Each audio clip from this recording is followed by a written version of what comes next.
नमस्कार मित्रांनो, तुमचे स्वागत आहे श्री स्वामी समर्थ. मित्रांनो, पतीची प्रगती होत नसेल, तुमच्या घरात पैसा राहत नसेल, तर महिलांनी हा उपाय नक्कीच करावा.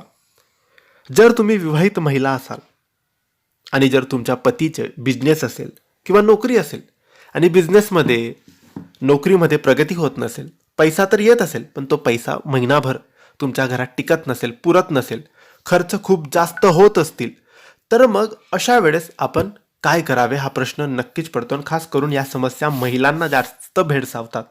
महिलांना या गोष्टीचा जास्त त्रास होतो की काय करावं, कशा रीतीने बिझनेस चांगला चालेल, कशा रीतीने आपल्या घरात पैसा टिकेल.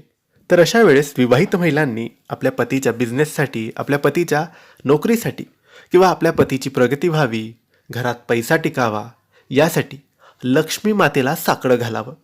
आता हे कसं करावं?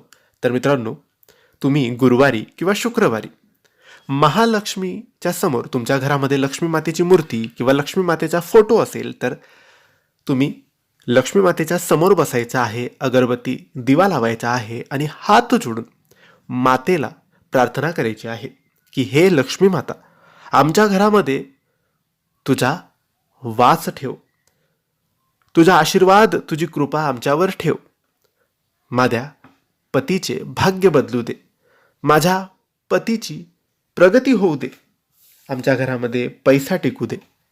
आणि मग दर गुरुवारी, दर शुक्रवारी तुम्ही मातेचं वंदन प्रार्थना करायची आहे, मातेची सेवा करायची आहे. ही सेवा कशी करायची?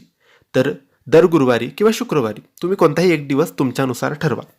त्या दिवशी लक्ष्मी मातेच्या समोर तुम्ही खिरेचा किंवा दूध साखरेचा नैवेद्य दाखवायचा आहे आणि श्रीसुक्ताचे पठण तुम्हाला 11 वेळेस करायचे आहे. श्रीसुक्ताचे पठण 11 वेळेस करून झाल्यानंतर श्री महालक्ष्मी नमः, श्री महालक्ष्मी नमः या मंत्राचा जप 1 माळ करायचा आहे. ही अगदी सोपी, साधी आणि कारगर चमत्कारी सेवा आहे. ही सेवा जर तुम्ही नित्य गुरुवारी किंवा नित्य शुक्रवारी केली तर काही दिवसातच तुम्हाला फरक नक्की जाणवेल. मेहनतीचाच पैसा घरात टिकायला लागेल, घरात राहायला लागेल, सेव्हिंग होईल, नोकरीत व्यापारात प्रगती होईल, पतीचे भाग्य बदलेल, कारण महालक्ष्मी तुमच्यावर प्रसन्न होईल. आणि खास करून महिलांनी जर हे काम केले, कारण महिला ही प्रत्येक घराची, त्या त्या घराची लक्ष्मी असते. तिने केलेले प्रत्येक कार्य, प्रत्येक उपाय, प्रत्येक सेवा ही त्या घराला पुढे घेऊन जाणारे असते. तर नक्की हे छोटंसं काम, छोटीशी सेवा नक्की तुम्ही करून बघा. आणि ही माहिती तुम्हाला आवडली असेल तर लाईक आणि शेअर करा. काही प्रश्न असतील तर कमेंट्सद्वारे विचारा. आमच्या चॅनलला सबस्क्राईब करायला विसरू नका. धन्यवाद. श्री स्वामी समर्थ.